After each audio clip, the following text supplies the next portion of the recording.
Tyre and Zidon, he came unto the sea of Galilee through the midst of the coasts of Decapolis.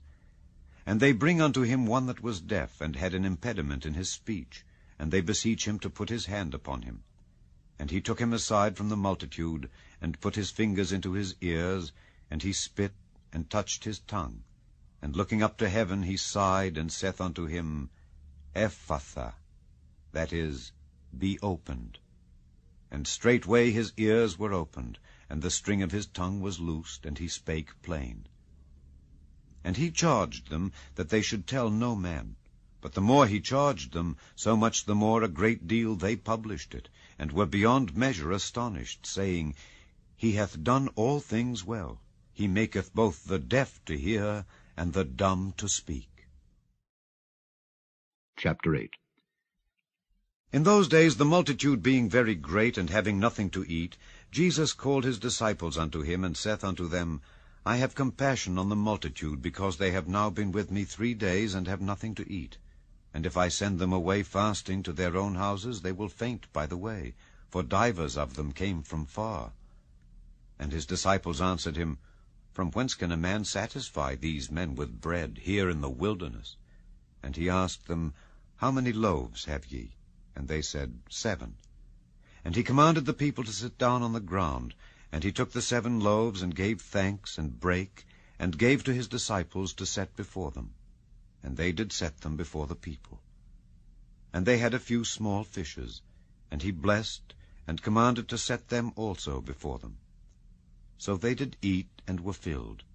And they took up of the broken meat that was left 7 baskets. And they that had eaten were about 4,000. And he sent them away.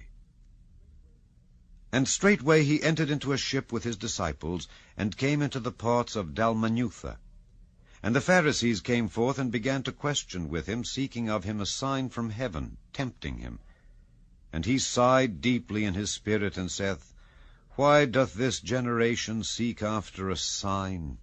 Verily I say unto you, there shall no sign be given unto this generation. And he left them, and entering into the ship, again departed to the other side. Now the disciples had forgotten to take bread, neither had they in the ship with them more than 1 loaf. And he charged them, saying, Take heed, beware of the leaven of the Pharisees, and of the leaven of Herod. And they reasoned among themselves, saying, It is because we have no bread. And when Jesus knew it, he saith unto them, Why reason ye, because ye have no bread? Perceive ye not yet, neither understand? Have ye your heart yet hardened? Having eyes, see ye not? And having ears, hear ye not? And do ye not remember? When I brake the 5 loaves among 5,000, how many baskets full of fragments took ye up? They say unto him, 12. And when the 7 among 4,000, how many baskets full of fragments took ye up? And they said, 7. And he said unto them, How is it that ye do not understand? And he cometh to Bethsaida, and they bring a blind man unto him, and besought him to touch him. And he took the blind man by the hand, and led him out of the town. And when he had spit on his eyes, and put his hands upon him, he asked him if he saw aught. And he looked up, and said, I see men as trees walking. After that he put his hands again upon his eyes, and made him look up.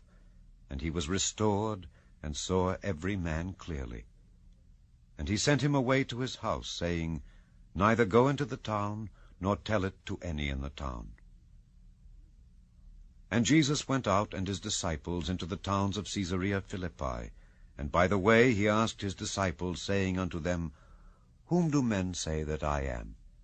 And they answered, John the Baptist, but some say Elias, and others one of the prophets. And he saith unto them, But whom say ye that I am?